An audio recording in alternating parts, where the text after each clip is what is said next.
You're listening to Her Hacks Podcast, a podcast by women in cybersecurity for everyone. I'm Christine. And I'm Rebecca. And today we have Tennisha Martin, the founder of BlackGirlsHack with us. Hi, Tennisha. Hi, I'm excited. So Tennisha Martin, as I said, is the founder and executive director of BlackGirlsHack, a BGH Foundation, a national cybersecurity nonprofit organization dedicated to providing education and resources to underserved communities and increasing diversity in cyber.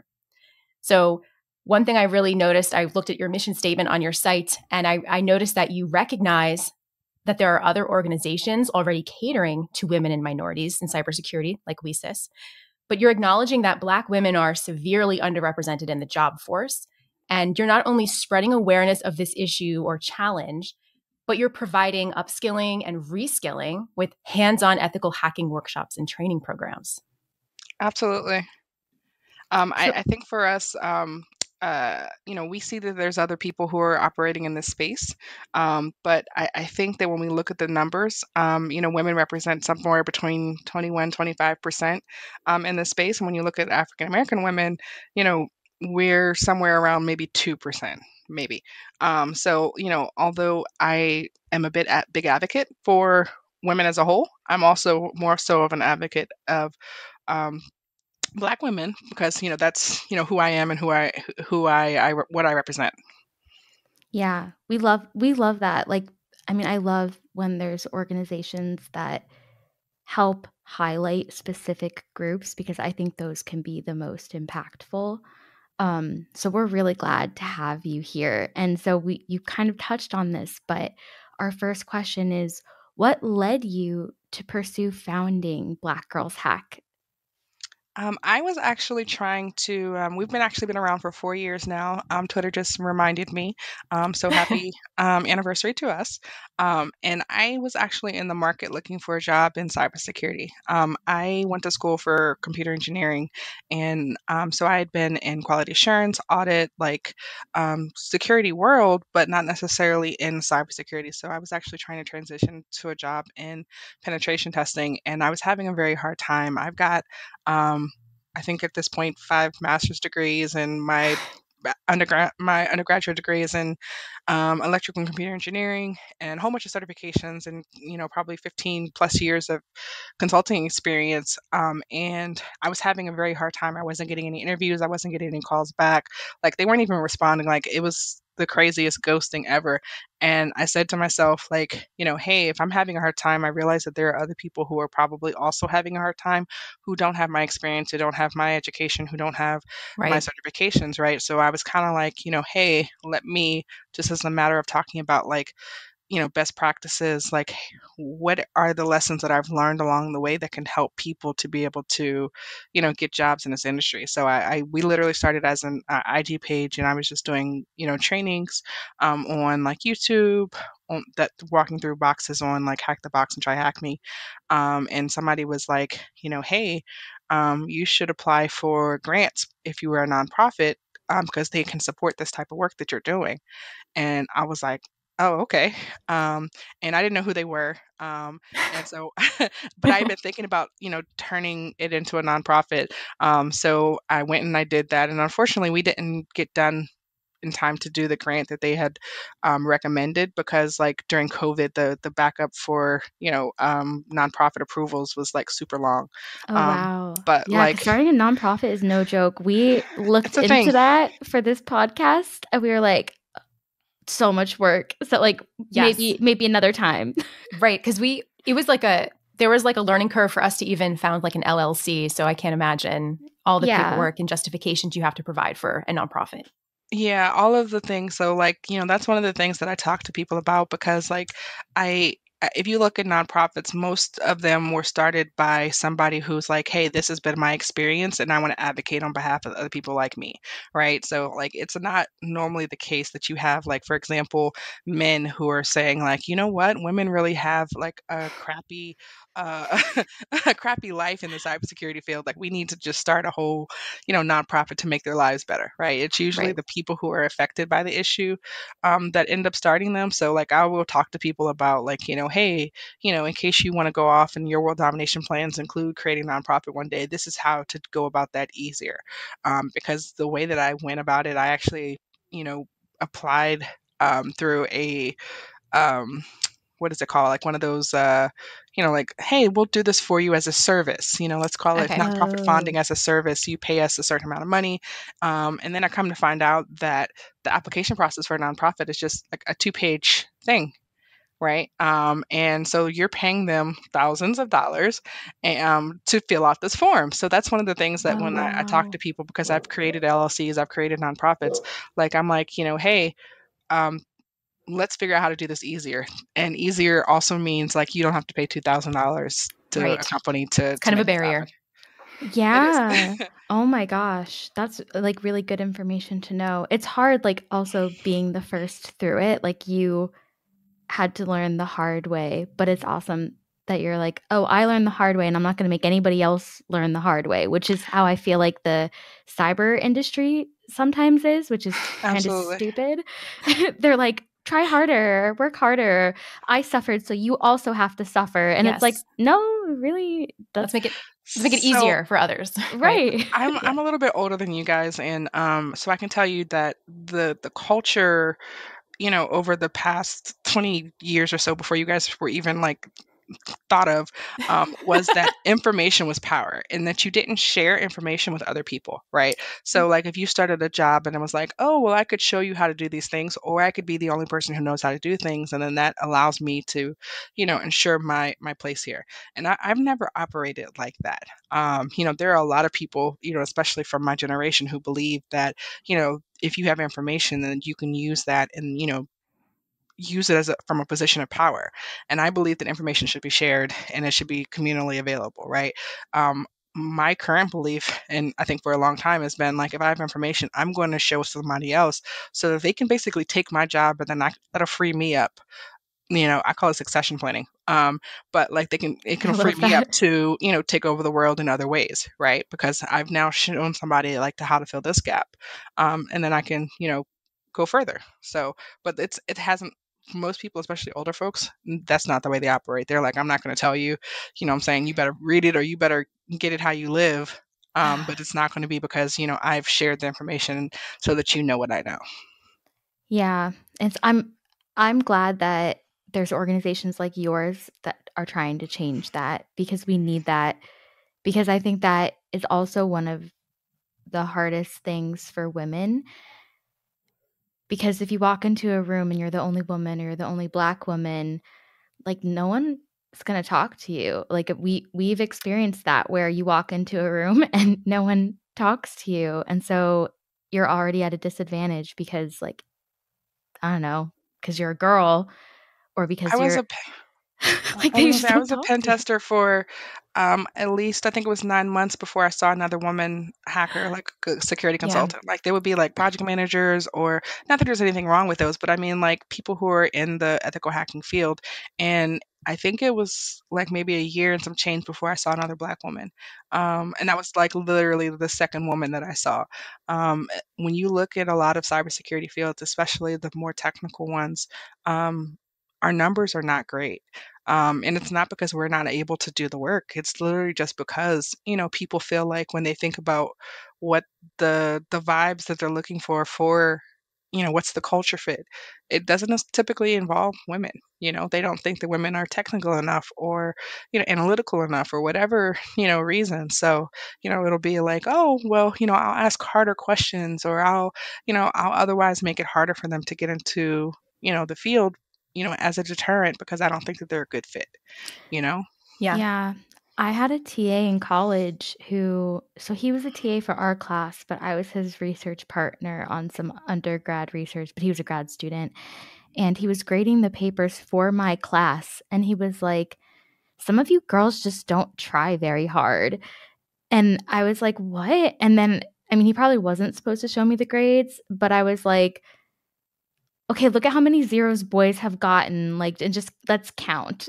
sir, because like there's only like 4 girls in the class anyway. So like if one girl does poorly, he's like, "Oh, all girls are dumb." But when like 5 or 6 guys do poorly, it's just like, is that an anomaly? Like, I don't understand. And Let's it look at the sucks. test. Maybe there's a problem there. But like, it's never like Right. your own bias or like your own, like, are you looking to see whether it's a boy or girl before you grade? Like, I will literally zip through and grade all of my student stuff, and I don't even care whose name it is. But we are also, I think, existing in an online world, whereas a lot of times you physically had to hand in a piece of paper, like, Right. so it's a little Yeah. different.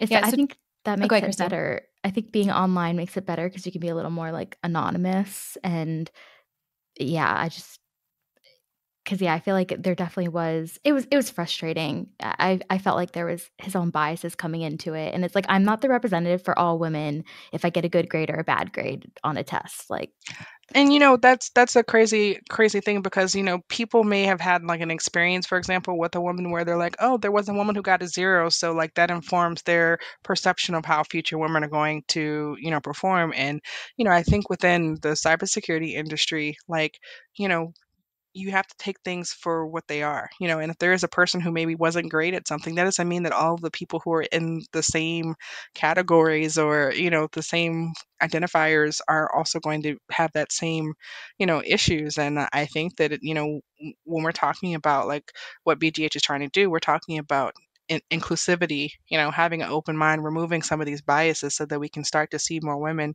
both in technical fields, but then also in like the executive suites, because we don't see a lot of women in, for example, management executive level roles.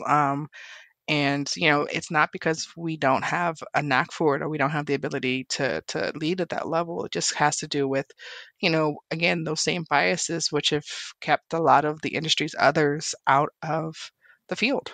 yeah, and it's like, are you being set up to fail, or are you being given all of the things that you need to succeed? Because I definitely feel like there's if somebody's giving you a fair shot, they also need to give you the tools to be able to take that shot, and they can't just be like if somebody said to me, "Christine, we want to give women a chance and you're going to be a CEO tomorrow."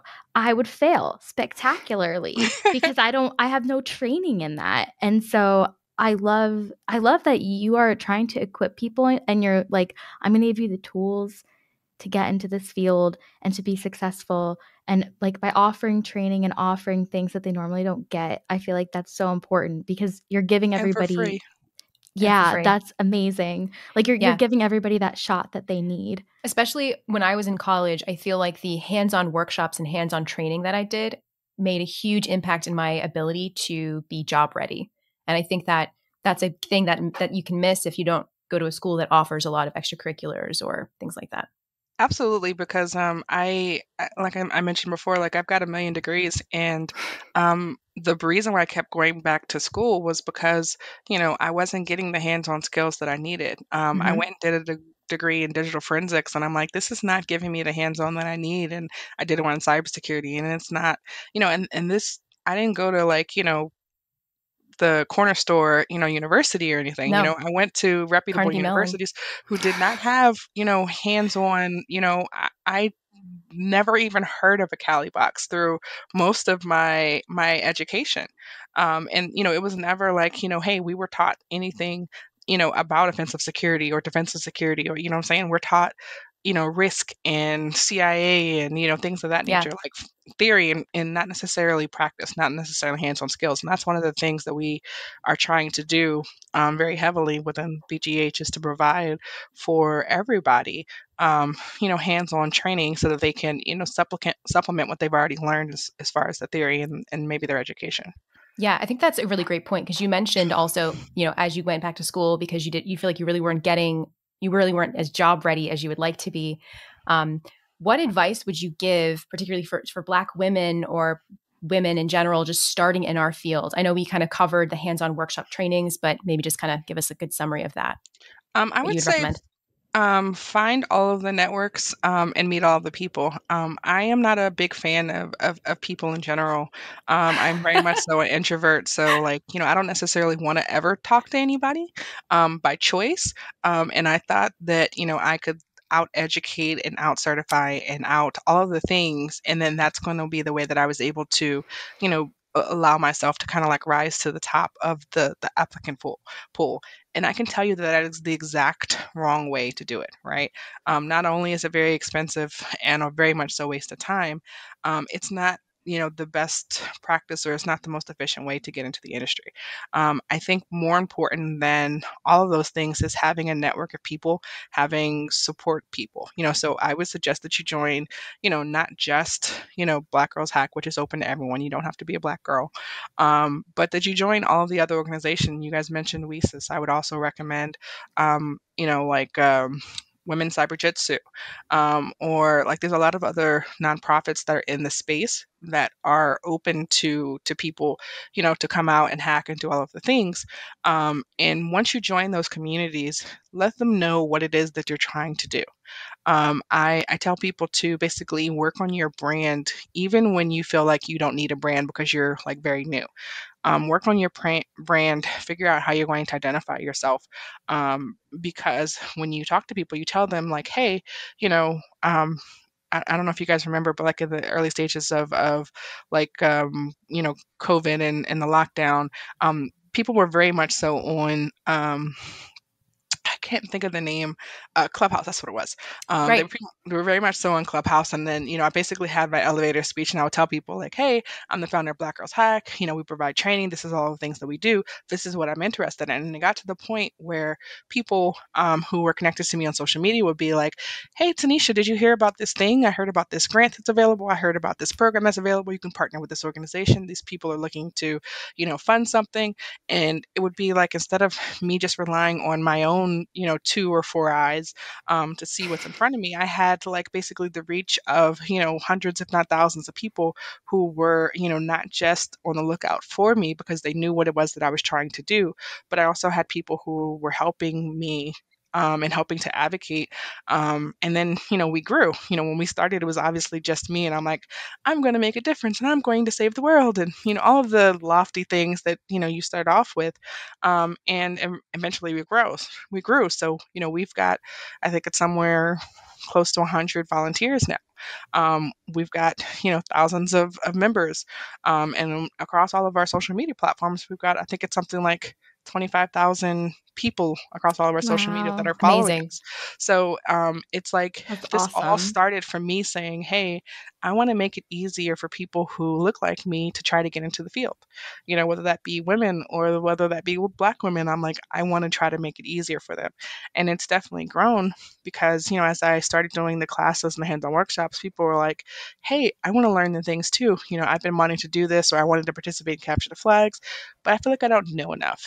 And that's because, like, when you do things like you go to conferences like DEFCON and Black Hat, you feel like everybody who's there is super elite, Yep. and they deserve to be there, and you're not quite there yet. So you'll talk yourself into, well, maybe I'll go next year. Maybe next year I'll know enough where I feel like I'm comfortable enough. And then, the next thing you know, you're, you know, 10 years down the line, and you haven't gone, or you haven't gotten involved because you've always convinced yourself that are not turtley enough for the turtle club. Like, you don't know enough.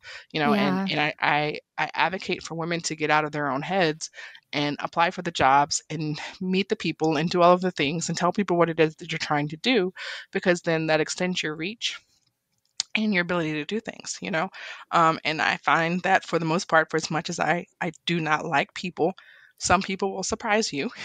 They will show you that they are absolutely amazing. They will try to help you. Some people will go out of their way to help, even if it's not like a very visible thing. I have people who literally stay in my DMs who will be like, did you see this? Did you see this? Did you know about this? Let me connect you with these people. Even the people who are not necessarily doing it for the gram, they're still trying to help and to advocate, which I think is very important.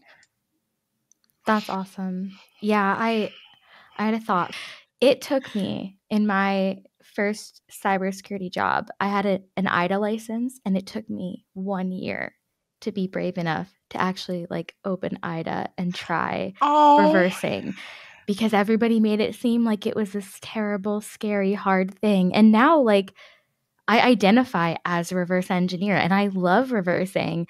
And I'm like, this isn't even that hard. Why does everybody act like reverse engineering so hard? It is not hard. And I think for a lot of people, they're me being too scared to open IDA, or opening IDA and not immediately understanding all the bytes and thinking, I'm never going to be able to do this. And so I love like organizations like Black Hoodie that do women only reverse engineering trainings for free, because it's like they basically like break down that wall and they're like, it's not actually that hard.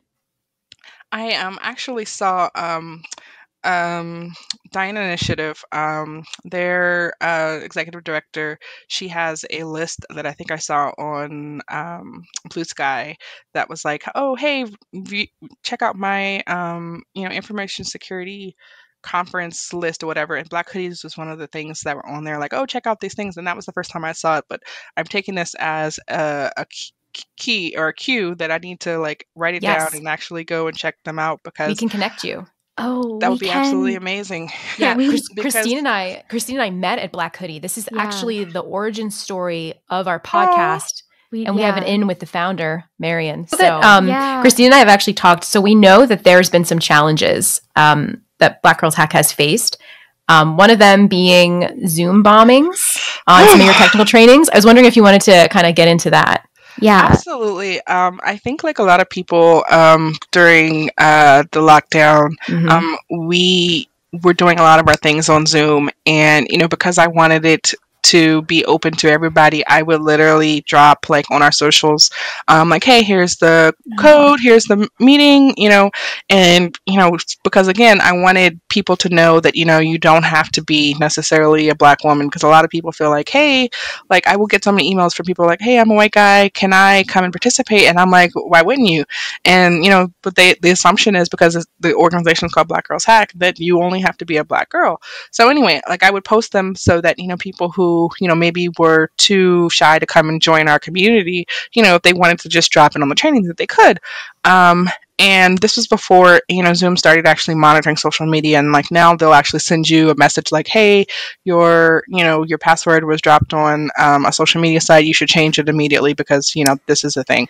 But we had people who do that now, but they do. But a year, 2 years too late, but you live and you learn. But people would literally drop in, and it would be, people who come in, and it would be like, 10 people or 5 people who were like, saying like, bad derogatory terms, or like cursing or farting or showing inappropriate videos. And the first time it happened, like I honestly, like I ended up just closing out, and like, because I couldn't get rid of the people fast enough. They were coming in, much more quickly than I could moderate. And I was the only moderator at the time. So, I was trying to not, basically traumatize all the rest of the people in there. So I ended up just closing it down. And then I was like crying, and I'm like all emotional. And I would have cried too.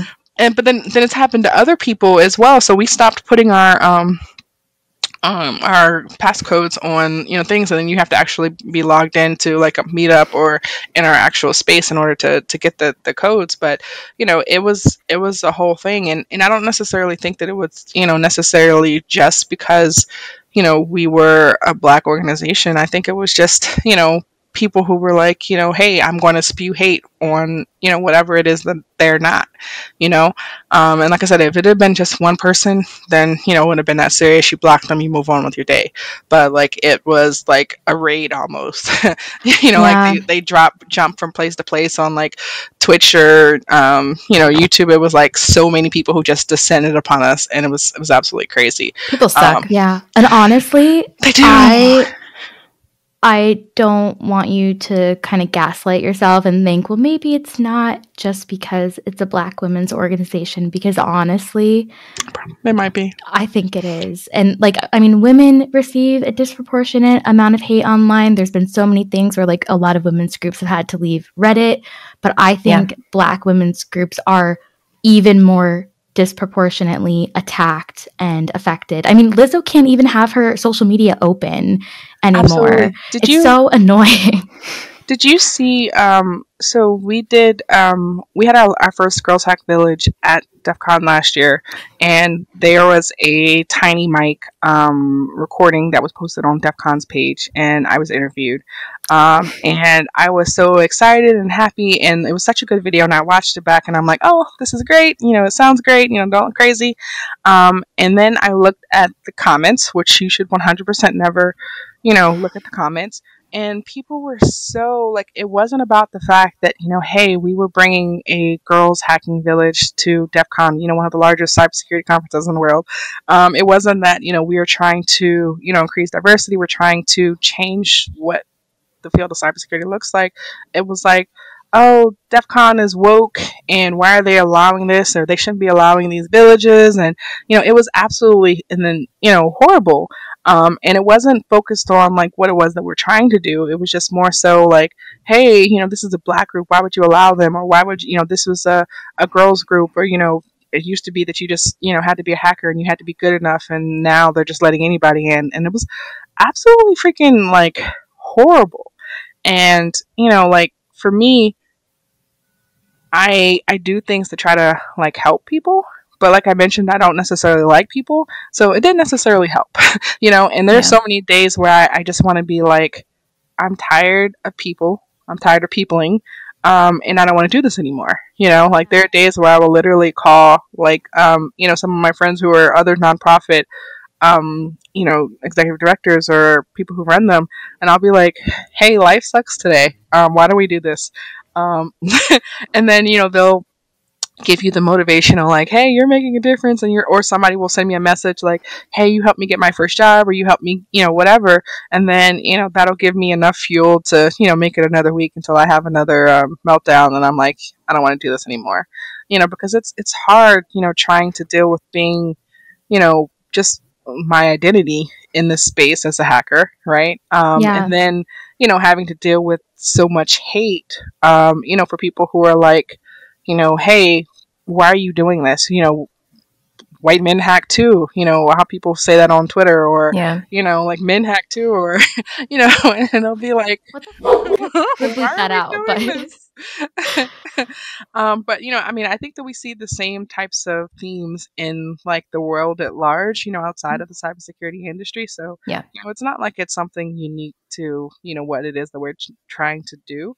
And we don't have like a big enough of a following, like if you look at the Weesuses of the world and, some of the other, groups who've been around for a lot longer, they have a much larger presence. So like they have like literally like mobs of people to like, come to their defense. We don't, we've been relatively small, so we don't necessarily have that. So literally be like me sitting here trying to fight Twitter trolls, online, and it'll be like, you know what? I'm just going to block these people. This is dumb at this point. Yeah. It's exhausting. It's exhausting to receive hate just for existing. And it is. I mean, that really ties into like the importance though of having like women-friendly spaces at conferences like this. Yeah. So maybe let's get into GirlsHackVillage. So maybe give a little explanation, even though we know what it is, but give an explanation for the listeners of what it is and how successful it was at DEF CON 30. Absolutely. So there was, when we went, actually DEF CON 29, we actually went and we supported Blacks in Cybersecurity Village, which was like the first, Black village at DEF CON. And we were like, oh my gosh. So I went there and I was literally like, we're going to start our own village. I told my team that year, because we actually were there for FuzzCon, for a charity like game show battle. And I was like, we're going to do our own village. So the next year, we applied for the application and we were accepted. And I was like, yes, yay. So we literally, on what I thought was the shortest of runways, um, pulled it together and threw off an amazing Girls Hack Village. And Girls Hack Village, for the folks who don't know, was a conference. We had mobile penetration testing, we had network penetration testing, we had capture the flag, and we had a red versus blue IoT hacking workshops. So it was the same types of things that we do for Black Girls Hack, which was the hands-on workshops. But then we also had 30 speakers, 26 of those were women, who talked about their research, the things that they're doing in the space, and just generally their experience as hackers being industry others. And I was literally like, all right, well, worst case scenario, it'll be the 23 people that we brought for scholarships, and it'll be the volunteers. So there's going to be 30 people in here, and we're just going to have, preaching to the choir type of thing. But what ended up being absolutely crazy is that every literal talk that we did, every workshop that we did, there were so many people in there. There were people who were like piled in, sitting on the floors, on the sides. Standing room only. Standing room only for all of the things. And the most amazing thing is, if you look at the pictures from last year, it was equal amounts women and men, and there was so much diversity. Like, if our cybersecurity industry looked like Girls Hack Village last year, I don't think we'd have a problem, because it was absolutely amazing, and it was so supportive. And then we also threw a 90s party, which was absolutely amazing, and it went on until 2:00 in the morning. There were so many people that were there, and the feedback that we got was absolutely amazing. Like, there were people who were like, hey, I felt welcome. We had some high school kids that were there. It was absolutely an amazing experience, which for, a lot of times women, when they go to cybersecurity conferences, and not just to pick on DEFCON, but like, I think as a whole during Hacker Summer Camp, it's not always the safest space to be. Like, I would definitely not recommend even today for women to go, for example, by themselves, because like, we actually have a talk that we did with Dine Initiative, where it's like, hey, how to get prepared for Hacker Summer Camp. We're doing another one, I think in July. Tracy Mayliff, InfoSec Sherpa, is doing not a podcast, what is the thing called? Like a webinar. Like, how do you, get ready for Hacker Summer Camp? How do you be safe? Because, if you look at the internet lore, everybody will be like, hey, if you're a woman, just don't go. And then you want to also, like, you have to get a burner phone, you have to get like a brand new laptop, or you can't bring your laptop. And there's so much, I think, misinformation, disinformation, about how to prepare and be ready for it, that, I think that it's like, hey, we want you to come. We want it to be a more diverse space, but we also want you to be safe, because it is still, a space where you have 50,000 largely men who are descending upon, that are Sin City. in Sin City, right, that are descending upon the space. So, being that women are a very small population, that I think naturally makes us a target. Just existing in the space, not even as hackers, just as women. Exactly. I mean, so I'm going to share my first DEFCON, actually. So I got the Black Hat student scholarship thing to go to Black Hat, and you could buy your DEFCON ticket. And I was in college, so I was 21. So, newly able to drink. And my parents were like, hell no. They're like, you are not going by yourself to Las Vegas. And my dad is an engineer, and my dad, like, he worked for Bell Labs. He's largely like what got me interested in computers, because I grew up with those like old, handset phones that people would have, and like, he'd tear them apart on his office floor. He worked with like Ken Thompson and Brian Kernigan and Dennis Ritchie. Like, he knew all those guys. And so I didn't even know, like, apparently I supposedly met them when I was a child, but I don't remember that. But I was always interested in computers. We always had a computer.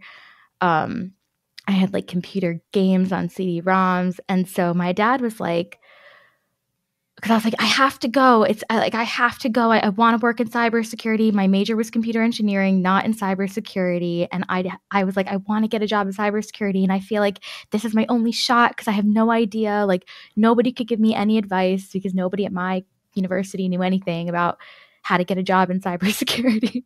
So my dad went with me to DEFCON. Oh, and that's like a little bit embarrassing. Like, I don't like telling people. okay. Because it's a little weird, It's like I'm going with my dad and I'm like a college kid. But it was actually, I felt safe. I love that for you, actually, because I was about to say you probably were a lot safer. You don't have to worry about somebody like dropping something in your drink, if your dad is standing right next to you, because he's not going to go for it.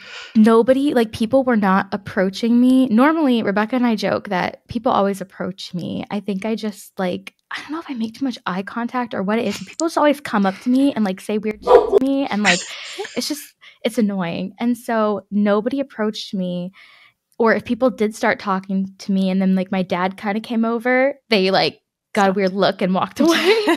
So it was kind of funny being with my dad. And then there was one guy who was talking to me and I knew he was probably okay because my dad and I were looking at the books and this guy was talking to me about a book. And then my dad came over and he started talking to my dad. And I was like, all right, this is a normal guy because he doesn't see my dad as like a threat. He's just like another person. Right. And I got invited to a party which was going to have people there who worked at like this university in cybersecurity. And of course, I begged my dad. I was like, please let me go. So I was like Cinderella because I had this midnight cutoff where I was allowed to go until midnight. And I was like, I'm networking. And so I got my business cards when I was there, like from people. And I sent a bunch of emails the next day and I was like on top of it. And that's how I got my first job from DEFCON. But like, my dad was with me. I later going to DEFCON with other people did not have great experiences like that. So like it shouldn't be like I only feel safe because my dad's with me. Like it should not be like that. No. And I shouldn't have to feel like I have to travel in a pack of women, but I do. Yeah, because when I first went to DEF CON, I like funded it myself and I went by myself, but my friend Guion was with me. And I noticed when I was with him, I was not approached, but when I was by myself, I was approached. So it's just a very interesting dynamic of experiences with that, I think. Yeah. It's hard. It's hard because we have to like build these communities for ourselves because I don't know. I also honestly don't like Vegas that much. Like, I just kind of feel like it's hot, everyone's drunk, and someone's going to hit on me, and I have to pretend my boyfriend's right outside or something. Yeah. I get it. So, where do we want to go with this? Oh, yeah. So that's actually something that we wanted to talk about because having these women-only spaces mean that I don't have to bring my dad with me to DEF CON. Like I can walk into a room and I remember walking into GirlsHackVillage and kind of like exhaling and I didn't even realize it until I got there. And it was like, it's just so nice to not be the only woman like all the time. And I think what men don't understand because they don't have that experience usually in our industry is they don't know what it's like to be the only Black person in the room or the only woman in the room. And so like when they walked into GirlsHackVillage and they had that feeling for a second where they're like, am I allowed to be in here? Like I'm the only person that looks like me. It's like, yeah, that's how a lot of other people feel all the fucking time. Like, like it's like, welcome to our experience. And it sucks. I feel like it's important for them to feel that sometimes because that's the only way for them to understand why we need to have those spaces. And I agree completely. And I think that, for us, when we did not get accepted this year at DEFCON 31, I tried to have a conversation with the DEFCON leadership and say, hey, do you guys understand the impact of this decision, right? On its face, maybe you're like, hey, we're just not accepting your group, right? But as the only, because Diana and Diana Initiative has their own conference at this point. We were the only girls focus or girl centric space in the village, and it's not like we had 3 people who came, and it was standing room only the entire time, It was right? so crowded, and I was expecting them to be like, "Wow, what a success. Let's give them double Exactly. the space." And that's how, honestly, like, in my naivete, I cannot say that word today. I literally thought it was a foregone conclusion for us to come back, because I was like, in my mind, I was like, as long as I was respectful of the goons, I followed all of the rules and their code of conduct, we should be able to come back, because our village, our party, all the things were super popular, Do especially. villages pay money to be there? Like, do you They have to don't. You pay? do. Well, so you don't have to pay to be a village. Okay, so they provide you with the venue.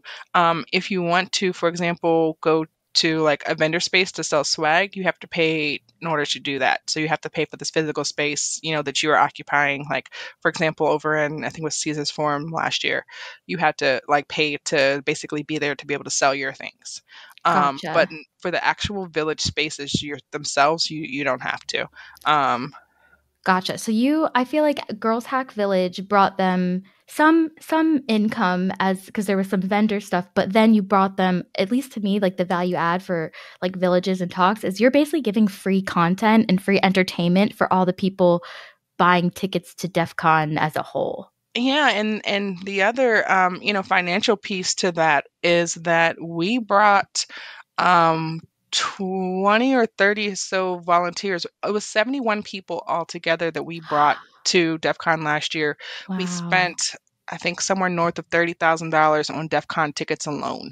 Mhm. Yeah. Not to mention the fact that we supported, we paid for the vendor space, and and we had a whole bunch of people who were in the hotel block as well. Which So also, like, I was a treasurer for a conference, and filling those hotel block rooms helps it's them a to get a lot. lower cost. Yes, it absolutely does. So, I can tell you, having planned for SquadCon this year, that that's a consideration, right? It was when we were looking for estimates on how much it's going to be. One, we had the cost of the venue, but then you also are expected to have like a hotel block that has a certain number of people, and then a minimum like food spend, and there's so many things that go into it, and then you're also in the middle of freaking Las Vegas, and during the week that has some of the biggest cybersecurity conferences. So it's like location, location, location. Right. So we had I think a net positive impact on, I think, DEF CON as a whole, if we were looking at it financially, and then just from the perspective of we brought so many people. We had at least 71 people who came that were just associated with our village, between our scholarship winners and our volunteers. So we felt like, at the end, like, hey, as long as we follow the code of conduct at the end of the day, we should be good, and we should be invited back next year. No, we were not invited back. So if you So could speculate, why, if you care to, why do you what did they think say too? yeah, what did they say, and why do you think they didn't allow you back? So what they said was that they basically changed the criteria of what was considered a village. They said that, hey, you did IoT, we have an IoT village. You did mobile testing, we've got like, a village for that. You did red team stuff, that we have a village for that. So they basically said that there's nothing that our village brought to the DEF CON body of knowledge and training that people could not have gotten for anywhere else. Not considering the fact that we were a safe space for women, and also men, or people who are relatively new to the thing, because like I said, there's a certain amount of prestige that comes with, like, this is DEF CON. So Yes. like, if you are not like an elite hacker, you shouldn't necessarily even step off of the plane. So they discounted that, and all they said was, hey, we have other villages that are doing the same types of trainings that you are. They don't see the value in having women speakers, for example. That was the other thing that we said. And I, like I mentioned, I tried to speak to their leadership, and I tried to say, hey, do you understand the larger implication of this, right? Um, and they were like, well, hey, we didn't single you out, because we also didn't invite QueerCon back for as a village, or EFF, I think it was, and VetCon. And to me, it was like, how do you double down? Like, hey, we didn't bring, back the LGBTQ folks Right. because they're also not a village, they're a community. They said that they didn't see us as being confined by four walls, more of a like affinity group type of thing. Yeah. We didn't invite back the LGBTQIA. We did not invite back the vets. We did not invite back mental health because all of those things, you can be someone who has mental health issues in red team village or blue team village. We already have all of the hacking things, so we don't need any additional, what I'm saying, like we don't need what it is that you're bringing.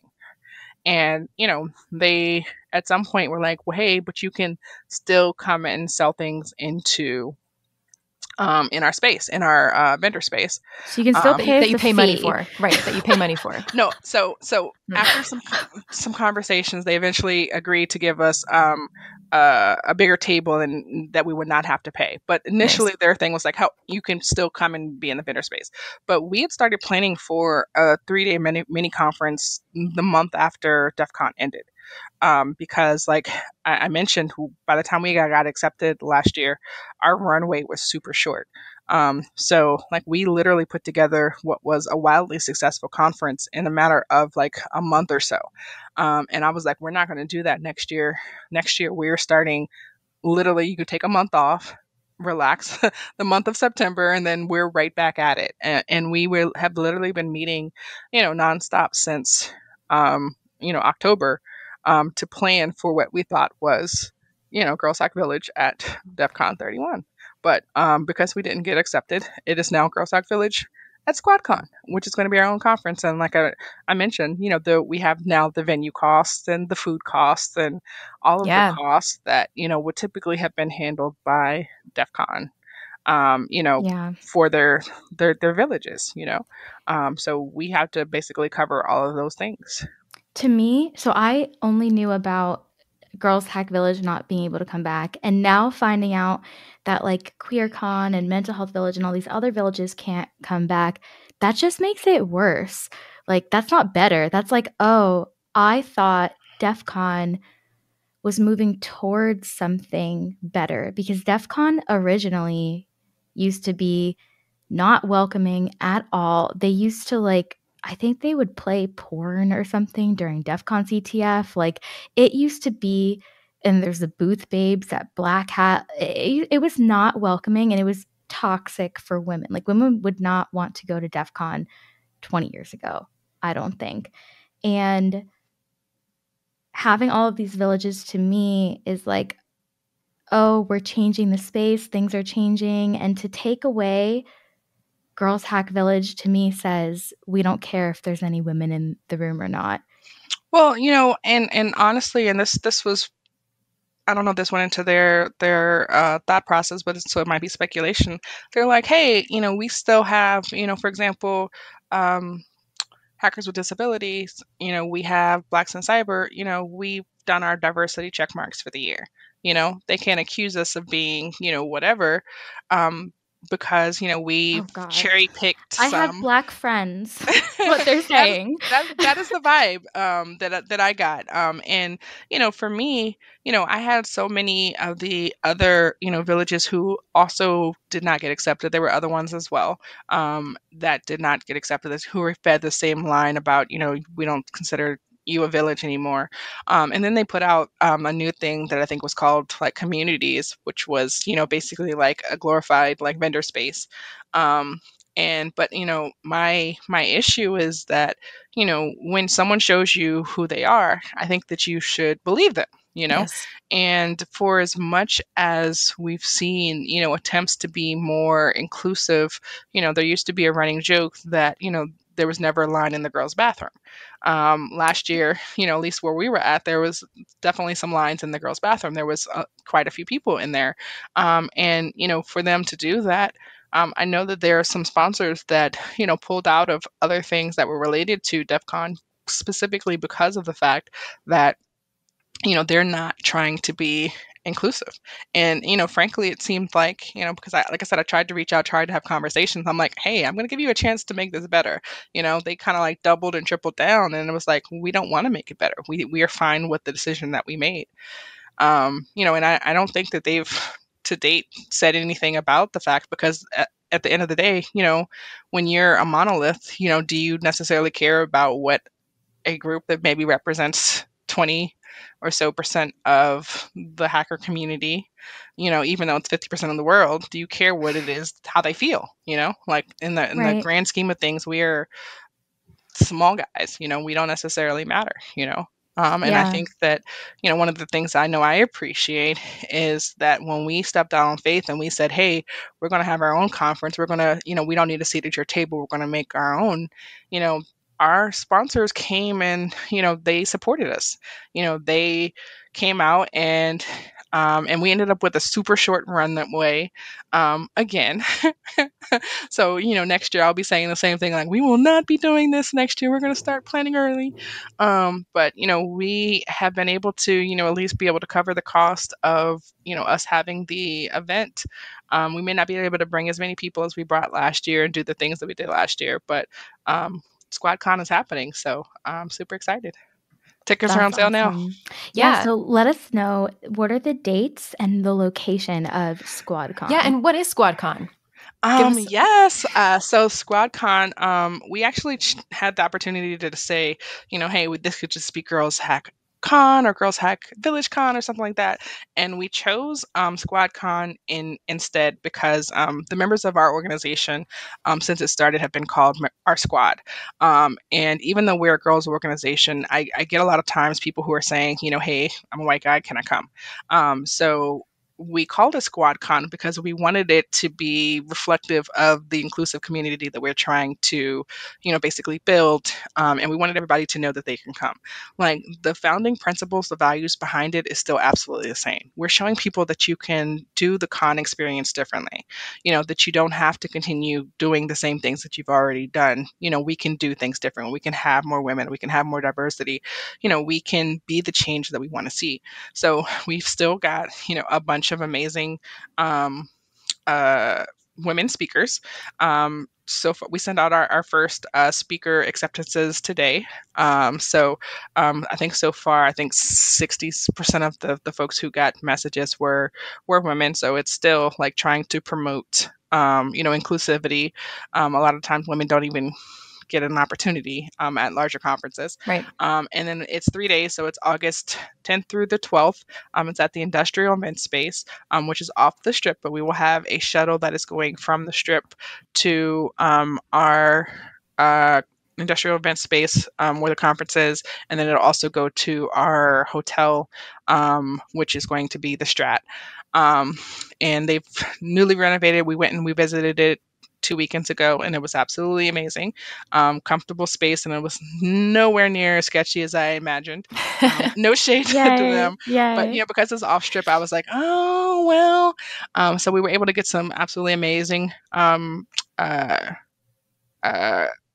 quotes, or what are they called, costs, like, so it's not very expensive, because one of the things that we're very big on is reducing the financial barriers to entry. So we've got some amazing speakers that are coming up. We've got some amazing speakers who've already confirmed, so our keynote speakers have all confirmed, so that's amazing. So we'll start announcing those over the coming weeks. So what I'm super exciting, I am exciting, but I'm super excited. I think as of yesterday, we had like 45 days countdown to SquadCon. So I'm looking forward to it. But it'll be much of the same as we had at GirlsHackVillage. It'll be celebrating diversity. We'll be talking about the experience of other people in the space. And then it'll also be, hands-on ethical hacking, training, things of that nature. And so I'm super excited. I cannot wait. And in the back of my mind, I'm still sitting over here like, nobody's going to come. It'll be, our volunteers. And, so we'll see. I hope that it the universe surprises me, much like they did last year. And then it's standing room only, and we have to start telling people that they can't come in. I think as of yesterday, we were at like 45% of the ticket sales. Oh, wow. Yeah. That's awesome. Yeah, so fingers crossed. It'll be a successful event, and then it'll be much easier for us to, get the sponsors last year. Like, I have literally been telling like my friends and the other people in my organization, that my proverbial thigh has been out for the past 2 months. Like, hey, we're trying to do things different. Like, support us, because as a minority organization, but then also like a new conference. It's like, well, why should we support you? There's like literally 19 other conferences that are Right. probably here at the same time. What are you doing differently? What value are you bringing that all of these other things do? So we're presenting the value proposition, but then we're also saying, hey, women need the space too. Mm-hmm. And we're working with Diane Initiative, so we're trying to support 20 scholarships to Hacker Summer Camp to pay for people to be able to afford to go, because it's very expensive. We've already funded 10 of those, so those scholarship winners have been awarded. So my hope is that we'll still be able to raise enough money to be able to get another 10 people, so that we can at least come close to what we did last year, which was 23 scholarship winners. So that they can have that experience, because it shouldn't have to be that you have to be rich or wealthy, Right. or whatever, or your job paying for it in order for you to be able to come. Because if you are new to cyber, or you haven't got a job yet, you're not actually in cyber, your job's not going to be like, hey, I'm going to pay for you to go to a whole conference. So we want Yeah. those And folks even, who are underrepresented to be able to Right. come. yeah, and even DEFCON, they raised their prices a ridiculous amount this year. It was $360 for a ticket last year, and now it's $460. So Yeah. considering Pretty how steep. much less quality content is going to be there, because Right. Girls Hack Village won't be there, I'll be interested to see what they're offering for this extra $100. Yeah, but you know what? Like, the cost of everything, I think, has been getting much more expensive. I don't see how you can kind of like justify a jump of $100. That's like I more than agree. a 3% cost of living, or whatever the case may be. Right. But I imagine that the hotels are saying, like, hey, we need more money because more people are coming outside, and like, I don't want to justify it because I'm upset with them today. But you never know. No slack. Yeah. And Her Hacks podcast is committed to fair reporting practices, and we did reach out to DEF CON for content and for comment, Yeah. and they did not reply to our messages. So Very on brand. yeah, they're I have feelings about them. Yeah, but I think that it is very hard to stay, I think, uncommitted or unemotional when you see something that you feel like should be different, Yeah. and you wonder like why other people don't see it that way as well. Yeah, I think I took it as a personal offense that they didn't have Girls Hack Village, because I've gone to DEF CON like 4 or 5 times, and it was the first place I've gone where I felt truly welcome and like I belonged. And like, I've played DEF CON CTF, and I've done the social engineering CTF, and so like, and I helped run a contest at DEF CON, and I still don't really feel like I belong until I got into that room, and I felt, and I didn't even know I was feeling that way until I got into the room, and I kind of like exhaled, and I was like, oh, I didn't realize I was holding my breath this whole time. Yeah, a lot of people felt that way, and it was good to be able to bring that, because the mental hurdles that you have to kind of like jump over just to get to the point where you feel safe enough to kind of step out of your comfort zone and go talk to other people, like, hey, I'm interested in reverse engineering. And then you might in the back of your mind be like, well, what if they ask me this specific question or this detailed thing that I don't know the answer to? And I mean, I think that's one of the things that I love about our community, is that no one expects everybody to have all of the answers, right? We're all learning. We're all trying to be a supportive environment so that, you can have somebody to talk to along the way. And, I don't have all the answers. No one does. And a lot of people are like, oh, well, Tanisha's out of the question. So I'm like, no, I'm still very much a toddler hacker too. I used to say I was a baby hacker, but I'm going to accept toddler at this point. But, as a toddler Yeah. hacker, I don't know all of the things. So, we've got people who are much more mature, full grown adult hackers. So, we can ask those folks, and we've got a supportive community where it's like, you don't have to worry about like being judged, and, where everybody is welcome. The only people who are not welcome in our community is jerks. That is literally the only, asterisk for, our inclusivity policy. Yeah, that's amazing. Yeah, I definitely I'm so happy that you're not going down without a fight. SquadCon is keeping GirlsHackVillage because we need spaces like that. And what is a affinity group if not a people that like to get together and do something similar, like girls who Absolutely. like to hack, or so I definitely don't buy their way of trying to explain it away, like uh, RF Village or the ham radio village, like that's just a bunch of that's an affinity for ham That's an radio, affinity like for ham radio. cyber policy, an affinity for cyber policy. So I really like talking about women in cybersecurity, and I have a podcast about it. So why can't we have a village at Absolutely. DEFCON? Doesn't make sense to me that they took them all away, and it doesn't make them look better that they're doing it to everybody. Like that's just It yeah. doesn't. But, I mean, until I think their community as a whole, stands against it, until they have people even within the majority of men that come who say that this is not okay, there's no reason for them to change. They can make $100 price increase. They can, basically do whatever they want because, who's going to tell them that they can't? People are still going to come. The joke is always DEF CON is canceled, right? But until we, proverbially Yep. cancel them, till we actually cancel them, they're not going to change. And I think that it's general consensus that they do. It's not just, well, hey, we're making everybody happy except for the Black women or, except for the women. It's a lot of people feel like things need to change. Con differently. Con differently. Absolutely. Yeah. Go to SquadCon. Yes, tickets on sale now. SquadCon.me.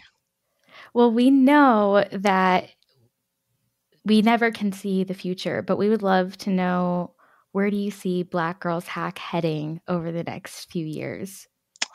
I 100% would love to, I think from an administrative perspective, like to get our volunteers paid. We are a volunteer organization, and for the most part, we are not getting paid. I got some money last year. I think it was $6,500 for the course of the year, but I literally work 40 hours a week, if not more, doing BGH things, and so do most of my organizations. So I would absolutely love for people to start supporting our mission as a whole, so that we can, have a paid staff. If you look at most of the larger nonprofits that are out here, they have paid staff. Their staff are actually getting paid to do the 40 to 60 hours a week that we're doing. So that's one thing I would love to see happen. So we're applying for grants to try to make that happen. I would like for people to get over the fact that our organization is called Black Girls Hack, and for us to, grow to a much larger, inclusive community that's representative of what we want the cybersecurity industry to look like.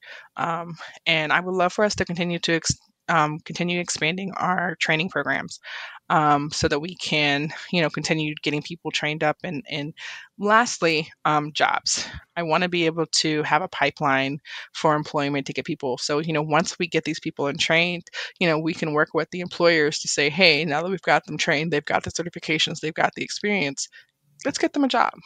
Yeah. So that's, for me, what I am hopeful for in the next year, as we come up on our 5th year of existence.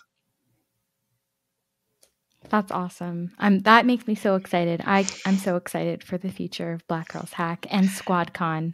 Yay! Yep. And so we're August 10th through the 12th. SquadCon.me is our website. It is open to all. We're going to have amazing hands-on workshops. And as we start releasing the information about our speakers and our sponsors, which should be coming on in T-minus 44 days, I'm excited to see, how it turns out, and for the world to see, so that they can, see that this is something that's valuable and worth supporting. Awesome. Well, I think we should wrap this up if that's okay with you. I know we're a little over, so thanks for staying with us, Tennisha. Yeah, thank you so much. A good conversation. Yeah, thank you so much for taking the time out, even though you hate people, to talk to us. We're honored. I like you guys. I appreciate it. I appreciate you for having me. Yeah, so now just a little outro for our listeners. Thank you so much for listening to Her Hacks podcast. Check us out on Instagram, Twitter, Mastodon, YouTube, and TikTok. Please subscribe wherever you get your podcasts so you don't miss a future episode drop. And please leave us a star, 1 for each of our lovely hosts, that's 5, and an encouraging review.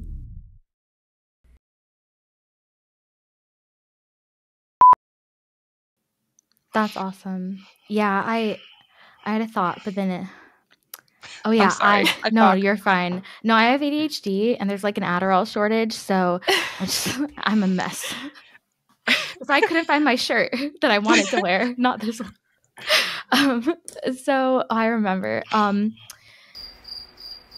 I'm the worst. Okay, I remembered and then I forgot. That's okay.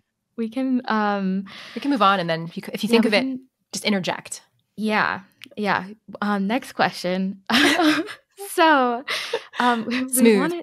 Oh wait. Okay, I remember now. Okay, good. So.